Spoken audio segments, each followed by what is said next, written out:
नमस्कार। आप सुन रहे हैं कहानी गोल्ड। आइए सुनते हैं मृदुला सिन्हा जी की लिखी कहानी औलाद के निकाह पर।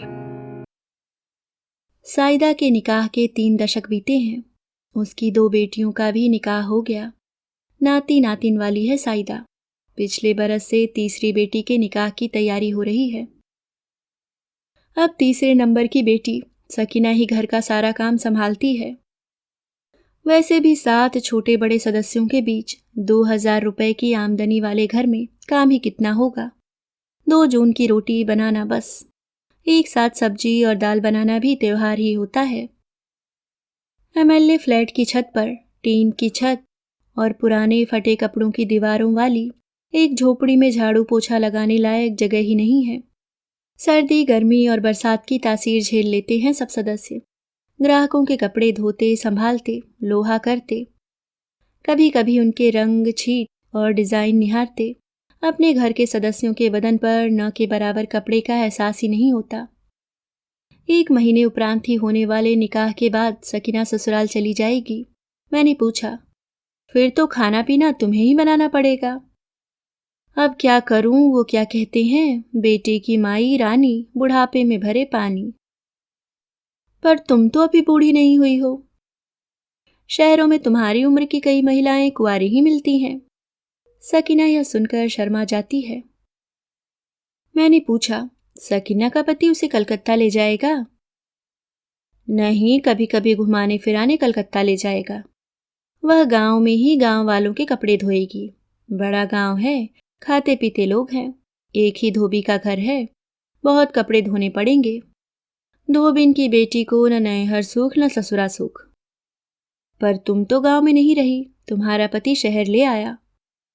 मानो मैंने उसके मियाँ की प्रशंसा कर दी हो। साइदा अपने आंचल से बत्ती सी ढककर मुझे देखने लगी। उसी स्थिति में बोली, तभी तो मेरी सास बेटा से खफा रहती थी। कहती थी देखने लायक रहती तो और क्या करता। चानी पर लेकर पटना घुमाता। निर्लज्ज कहीं का, लाज न शर्म। घरवाली को बाजार में लेकर घुमाता है, सिनेमा दिखाता है। तुम देखने लायक क्यों नहीं हो? मैं समझकर भी ना समझ बनती हुई बोली। साइदा ने अपने दोनों हाथ पसार कर कहा, करिया लुआट है मेरा शरीर, चूल्हे पर चढ़ते चढ़ते काली हुई हांडी की पेंदी जैसा, इसलिए सास ऐसा कहती थी। साइदा की दूध जैसी बत्ती सी पतले दुबले होठों के बोझ से दबाए दब नहीं रही थी। इतना तो साफ था कि उसे अपने कालेपन से कोई गिला न रह गया है। वह अपने गुमान की चादर फैलाती कहने लगी, तभी तो बार बार सेठ जी को कहती हूँ, हमारे जैसे करिया औरत को देखकर भी निकाह क्यों किए। साइदा शर्मा जाती है। उसके चेहरे पर पसरा लाज का गुलाबीपन दिखता नहीं। त्वचा काली जो है, चेहरा अवश्य खिल उठता है। बोली, मेरी खाला ने उनसे मेरी शादी की बात चलाई थी। मेरी खाला उनकी ममानी मेरे गांव में ही रहती थी। वे ममानी के घर जाकर बोले, लड़की दिखा दो। उनकी ममानी खुरपी और टोकरी लिए घास गड़ने के बहाने घर से निकली। नदी के पास जाकर अपने तो खेत में घास छीलने लगी। इनको इशारे से बताकर कहा वही लड़की है, नदी किनारे कपड़े धो रही है, देख कर आओ। ये मेरे पास आए, बोले मेरा एक पैंट धो देगी। मैं वहां अकेली थी। मेरी मतारी मुझे कई बार हिदायत दे चुकी थी, घाट पर कपड़े धोते समय कोई अनजान बात करे तो जवाब मत देना। कोई मर्द हो तब तो आंख उठाकर भी नहीं देखना।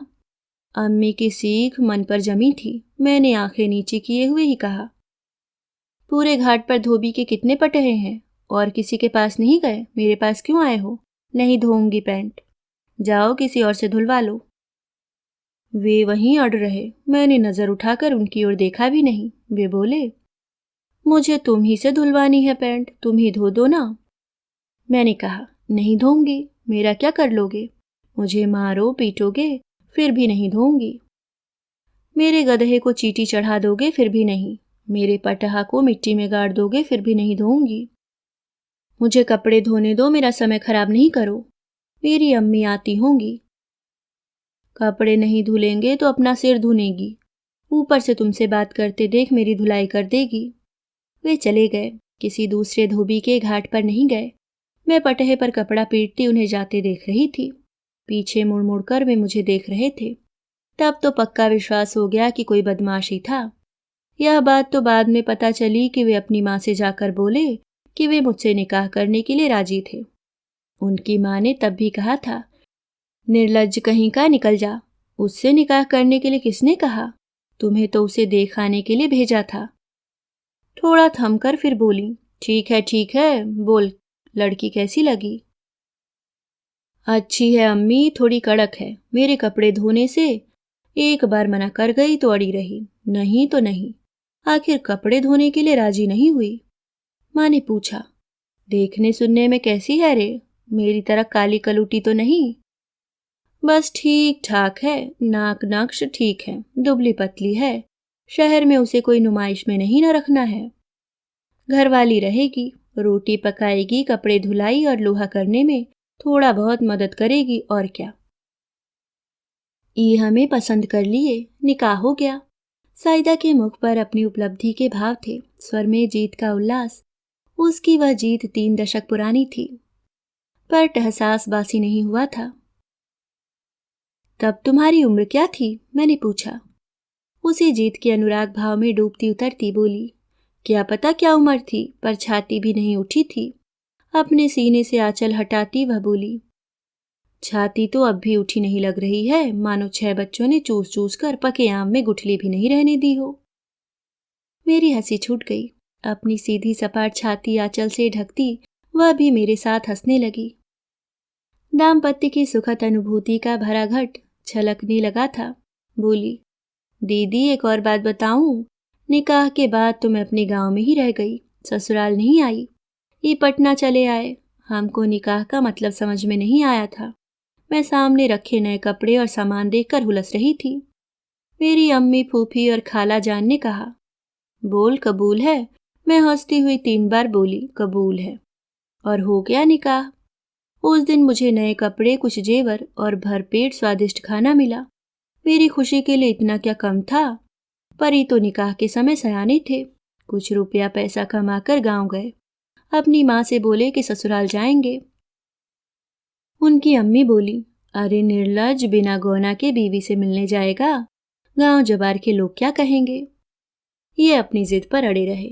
2 दिनों तक खाना पीना भी नहीं खाए। फिर तो उनकी अम्मी ने कहा, जा नामुराद जा, पर सीधे ससुराल मत चला जाइयो। पहले ममानी के घर जा, वहां से खबर भेजियो। सास बुलाए तो जइयो, नहीं तो अपना मुंह लिए लौट आइयो। जा, तेरी तो जुआनी बेलगाम हो रही है। इन्होंने ऐसा ही किया। एक हाड़ी में रसगुल्ला लेकर ममानी के घर आए। उसके बेटे को रसगुल्ले के साथ मेरे घर संदेशा भेजा। हम माँ बेटी कपड़े धोने जा रही थी। उसने मेरे घर आकर उनके आने की खबर सुनाई। मेरी अम्मा आग बबूला हो गई, खिसियाई हुई बोली, हमारे जमाई को इतना भी ख्याल नहीं कि गौना के पहले बीवी से नहीं मिला जाता। ऐसी भी क्या बेताबी है। और उसकी अम्मा कैसी हैं? भेज दिया अपनी औलाद को मुंह उठाए। सब ब्याहे लड़के ऐसा ही करते हैं। अम्मा का काम है उन्हें रोकना। समझा बुझा कर रखना चाहिए था। मेरी जगह साई करा दी। थोड़ा थमकर बोली, जा कह देना मेरे जमाई को गौना करा कर ले जाए घरवाली को। फिर तो जी भरकर निहारता रहे जोरू को। मेरी खाला का बेटा वापस लौट गया। मैंने पूछा, फिर तो तुम्हें बहुत बुरा लगा होगा। तुम्हारे मियाँ को लौटा दिया माँ ने, मिलने तक नहीं दिया। साइदा मुंह बिचकाकर बोली, ओह कैसा मियाँ, कैसी बीवी? उससे मेरा कोई संबंध नहीं जुड़ा था, मुझे क्यों बुरा लगता? जब तक अम्मा अपना गुस्सा निकाल रही थी, मैं 4-5 रसगुल्ले खा चुकी थी। वह मेरी ओर मुड़ी। रसगुल्ले खाने के लिए मुझे 2-4 चपट लगा दी। मैं 2 रसगुल्ले मुंह में ठूस कर नदी किनारे भाग खड़ी हुई। सोचा शाम तक सारे कपड़े धो दूंगी, अम्मा खुश हो जाएंगी। कुछ कपड़े धोए ही थे कि एक आदमी आकर सामने खड़ा हुआ। कहने लगा, मेरी शर्ट धो दोगी? मुझे 1 वर्ष पूर्व का वाकया याद आया। मैंने सिर नीचा किए ही कहा, नहीं। वह बोला, अब तो धोना ही होगा। उस दिन वाली बात नहीं है, अब तो तुम मेरी बीवी हो। मैं वहां से भागना चाह रही थी। चारों ओर देखा, कोई नहीं। दोपहरिया बीत चुकी थी। मैं तो कुसमें कपड़े धोने चली गई थी। वह मेरे पास आने लगा। मैं डर गई। मैं भागने के लिए मुड़ी। मेरे सामने वह जमीन पर खड़ा था। मैं पानी में। इसलिए मैं पानी में ही 2-4 कदम पीछे भागी। पानी में घुसकर उसने मेरी कलाई पकड़ ली। बड़ी सख्त पकड़ थी। निकाह के समय मैंने उसे देखा नहीं था। मन में भय उठा, शायद कोई और बदमाश हो। पर उसकी पैंट धोने से इनकार करने वाली बात से आश्वस्त हो गई। मेरा मियाँ ही था। अचानक मुझे उससे बात करने का मन कराया। कम से कम अम्मा के व्यवहार के लिए माफ़ी तो मांग लूं, पर नहीं मांगी माफ़ी। उससे बात करने में समय लगाती। अम्मा आ जाती, फिर तो उसी के सामने मेरी धुलाई हो जाती। मैंने कहा, भाग जाओ, अम्मा आ रही होंगी, मेरे साथ तुम्हें भी मार लगेगी। थोड़ी देर रुका, जाते जाते पीछे मुड़ मुड़ कर देखता था। मुझे उस पर रहम आ गई। दरअसल रहम की डोर से ही उससे जुड़ी। मैं उसे जाते देखती रही। उसने मुझे 10 रुपए दिए। मुझे कभी किसी ने 10 रुपए नहीं दिए थे। 10 रुपए के नोट ने भी उससे मेरी डोर जोड़ दी। उससे मिलना मुझे अच्छा लगा, पर वह भी कोई मुलाकात थी। मुझे उसकी याद के साथ रसगुल्ले की हांडी की याद आ गई। मुंह में पानी भर आया। घर पहुंचकर और रसगुल्ले खाने थे, पर मेरी झोपड़ी के बाहर ही वह नई हांडी फूटी पड़ी थी। मैंने उसे उलट पलट कर देखा। शायद अम्मी ने गुस्से में रसगुल्ले सहित हांडी बाहर फेंक दी हो। फूटी हांडी के टुकड़ों को टटोला, उनमें रसगुल्ले नहीं थे। 5 भाई बहनों ने मिलकर खा लिए होंगे। किसी एक को नहीं मिला होगा। उसने रसगुल्ले का रस पीकर गुस्से में हांडी फोड़ी होगी, वरना माँ नई हांडी फोड़ने वाली नहीं थी। वह तो न जाने कितनी चीजें उस हांडी में रखती। कुछ भी हो, मुझे गुस्सा आया। ये लोग रसगुल्ले क्यों खा गए? पता नहीं क्यों मुझे वह रसगुल्ले की हांडी, हांडी के रसगुल्ले, रसगुल्ले भेजने वाला सब अपना लगा था। 10 रुपए का नोट देकर किसी ने मुझे पहली बार अपना बनाया था। घर वालों से अलग भी कोई एक था जो अपना हो गया था, मेरा अपना। वरना उस घर में आए सारे सामान और व्यक्ति साझा ही होते थे। अम्मी और अब्बू भी तो साझे थे। मैं सांस रोके साइदा के प्रेम रस में डूब रही थी। अचानक उसके ब्रेक लगाने पर पूछा, फिर क्या हुआ? फिर क्या होता, मेरा उससे मिलने का मन करता रहा। 6 महीने में 10 रुपए भी खर्च कर लिए। रसगुल्ले का स्वाद जब जब जिभा पर तीर आता, कपड़े धोते हुए मैं उधर उधर देखती। उसका इंतजार करने लगी, कहीं वह आ जाए, कहे मेरी पैंट धो दोगी। फिर तो मैंने सोच लिया था उसके कपड़े धो दूंगी, और यह सोचकर शर्मा जाती। 1 वर्ष बाद मेरा गौना हुआ। मैं ससुराल गई। मेरी सास कड़े स्वभाव की थी। हर वक्त मुझे डांटती, ताना देना नहीं भूलती। तुम्हारी अम्मी ने मेरे बेटे को लौटा दिया, उसी की बीवी से मिलने तक नहीं दिया। इतनी सुंदर थी ना तुम, गोरी चिट्टी, दूध सी सफेद, मेम साहब। मेरा बेटा छू लेता तो जिस्म मैला हो जाता। जैसी मतारी वैसी बेटी। तुम सास का अत्याचार क्यों बर्दाश्त करती थी? साइदा ने फिर बत्ती सी दिखाई, बोली, सेठ जी कहे थे अम्मा कुछ भी कहे तो जवाब मत देना। उनके द्वारा काली कलूटी कहे जाने से क्या फर्क पड़ेगा? मेरे लिए तो तुम गोरी चिट्टी ही हो, तभी तो पसंद किया था। पसंद करता रहूंगा, पटना ले चलूंगा। मुंह कान बंद करके थोड़े दिन गांव में निकाल लो। बस तुम्हें बहला लिया और तुम बहल गई। मैंने उसे छेड़ा। वह गंभीर हो गई, बोली, नहीं मामी जी, वे मुझे बहलाते नहीं थे, मन से बोलते थे। अपने साथ पटना ले आए, किसी मंत्री के सर्वेंट क्वार्टर में रख दिया। अपने आप कपड़े धोते, कोठी में पहुंचाते, फिर बाहर काम पर जाते। शाम को मेरे लिए जिलेबी, पकौड़ी या लड्डू कुछ न कुछ लेकर आते। वे इतना दुलार करने लगे कि मैं पीहर ही भूल गई। गांव ले जाते भी तो अपने साथ, फिर साथ ही वापस ले आते। फिर तो अम्मी भी कुछ नहीं कहती। जिसका मियाँ दुलारे उसे कौन फटकारे। तब की बात और थी। लगातार 4 बेटियों के जन्म होने पर तो जरूर नाराज होता होगा, तुम्हें भला बुरा भी कहता होगा। मैंने कहा। मेरा खोजी मन उसके मियाँ के अंदर खोट निकालने में रमा था। साइदा दोनों कान पकड़कर कहने लगी, तौबा तौबा, झूठ बोलूंगी तो पाप लगेगा। मेरे शौहर किसी और मिट्टी के बने हैं। उनकी बात ही जुदा है। वे दूसरे मर्दों की तरह नहीं हैं। मेरी चौथी बेटी के जन्म पर भी वे बोले, अल्लाह ताला की देन है, इसका अपमान मत करना। रोना धोना भी नहीं। शिव जी के मंदिर वाले पंडित जी कहते हैं बेटी लक्ष्मी होती है। वह कुछ पल सोच की मुद्रा में रही, फिर बोली, मेरी कोख से लक्ष्मियां तो 4 आ गईं, पर मेरे घर में धन नहीं आया। सेठ जी की बात सुनकर बेटी जन्म का सब दर्द पीड़ा भूल जाती थी। फिर तो अल्लाह ने 2 बेटे भी दिए हैं। सेठ जी ने ही कहा, अब ऑपरेशन करवा लो, शरीर को ज्यादा कष्ट नहीं देना। मैं बच्चादानी के ऑपरेशन से बहुत डरती थी। सेठ जी ने ही अपनी नसबंदी करवा ली है। इसका मतलब तुम सेठ जी की दुलारी बीवी हो? मैंने फिर छेड़ा उसे। वह गंभीर हुई, बोली, हाँ मामी जी, ऐसा ही समझिए। सेठ जी मेरा मुख मलिन होते नहीं देखना चाहते हैं। उन्हीं के कारण मैं सुबह सुबह उठ पाती हूँ, वरना खटिया पर पड़ी रहती। वह कैसे? मेरी कमर में बड़ा दर्द रहता है। जवानी में ही सिनेमा देखकर लौटते समय रिक्शा से गड्ढे में गिर गई थी। आज तक वह दर्द नहीं गया। हर सुबह सेठ जी मेरी कमर की मालिश करते हैं, तभी मैं उठ पाती हूँ। साइदा ने अपनी शर्म छुपाने के लिए मुख आंचल से ढक लिया। वाह, बहुत खूब, फिर तो तुम बड़ी नसीब वाली हो। वह तो हूँ मामी जी, आप लोगों की दुआ सलामत रहे। वो कहते हैं कि सकीना विदा हो जाएगी तो क्या, हम तो हैं, हम ही खाना बना देंगे, चिंता मत करो। मियाँ बीवी के जीवन में औलाद तो बरखा बाढ़ की तरह आती जाती है। मियाँ बीवी से गृहस्थी शुरू होती है, मियाँ बीवी पर ही रुक जाती है। रोना मत। सकीना के रुखसत पर भी नहीं। उनका सब कहा मानती हूँ, पर यह कैसे मानूंगी? भला सकीना के रुखसत पर रोऊंगी कैसे नहीं? अम्मी हूं ना, अपनी कोख से जन्माया है। निकाह के बाद रुखसत करते समय कलेजा फटेगा ही। लुक छिप कर रो लूंगी। सकीना के बाबा को अपना रोता चेहरा नहीं दिखाऊंगी। वे कहते हैं हरदम हंसती रहो। कम पैसा कमाता हूं तो क्या, तुम्हारा शौहर हूं, तुम्हें सुख से तो रखता हूं। यह तो ठीक है, खालिश पैसे से सुख नहीं मिलता, पर पैसा तो चाहिए ही मामी जी।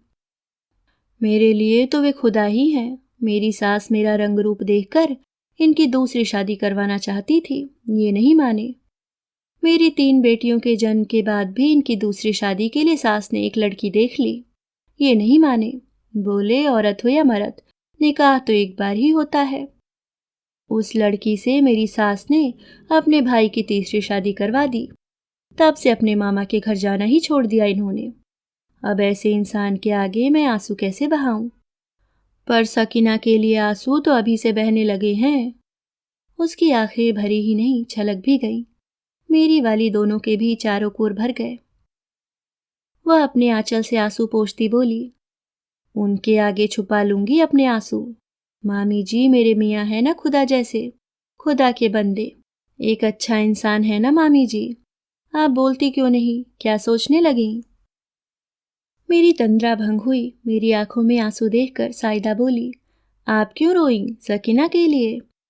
नहीं, मैं सकीना के लिए नहीं रोई। सकीना का निकाह होना और दोनों के दाम्पत्य का फूलना फलना तो अभी बाकी है।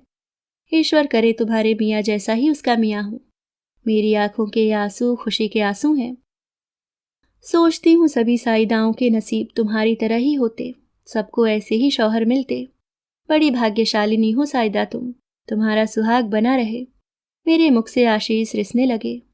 वह बोली, हाँ मामी जी, तभी तो मैं भी तीज व्रत करती हूँ। शिव पार्वती का पर्व हुआ तो क्या, है तो सुहाग का ही व्रत। 7 जन्म तक वही शौहर मिले, इसके लिए ही तो व्रत है। तुम तो सिंदूर भी लगाती हो, तुम्हारे में तो सिंदूरदान नहीं होता। सुहागिनें सिंदूर भी नहीं लगाती, बुर्का पहनती हैं, तुम तो वह भी नहीं पहनती। मामी जी, अब तो जमाना बदला है, तो सब बदले हैं। क्या हिंदू क्या मुसलमान, साथ साथ ही तो सब रहते हैं, इसलिए एक दूसरे को देखकर सीखते ही रहते हैं। सकीना की मांग में भी सिंदूर डालेगा दूल्हा? नहीं, पर निकाह पढ़ने के बाद कोई सुहागन सिंदूर लगा देगी। सिंदूर तो मांग की शोभा है, सुहाग भी। उसके कान खड़े हो गए। बोली, अब मैं चलूं? सकीना के अब्बू बुला रहे हैं। कपड़ों पर लोहा करना है, लोहा तो वही करते हैं, मैं कपड़ा सहेज कर देती भर हूं। पर मामी जी, यह सब उनका बहाना है। सच बात तो यह है कि उनको हर वक्त मेरा साथ चाहिए। वह स्वर दाब कर बोली, एक बात कहूं, ये मर्द लोग ज्यादा ही कमजोर होते हैं। हमारे संग साथ के बिना उनका नहीं चलता। हम तो अकेले में भी रह लें, वे हर घड़ी हाक देंगे, सकीना की अम्मी, सकीना की अम्मी। मैं तो कह देती हूँ, अकेले में डर लगता है क्या? आप ही सोचिए ना। 1 घंटे आपसे बातचीत हुई, इस बीच मामा जी 3 बार दिल्ली से फोन कर चुके। उनको भी आपके बिना डर लगता है ना? हम दोनों हंस पड़े। मेरी सोच के लिए कई बिंदु देकर वह हंसती हुई अपने शौहर की पुकार सुन छत पर चली गई थी। उसके सौभाग्य, समझदारी और साहस पर मुग्ध हुए बिना कहाँ रहा जा सकता था। किस्सा खत्म, पैसा हजम नहीं। मेरे लिए तो किस्सा प्रारंभ हुआ था। साइदा के किस्से को घर घर सुनाना, साइदा के सुखद दाम्पत्य की कहानी समाज में फैलाना, कहने सुनने वाले दोनों के मन भर आए, पढ़ने वालों के भी। बात तो सकीना के निकाह की होनी थी।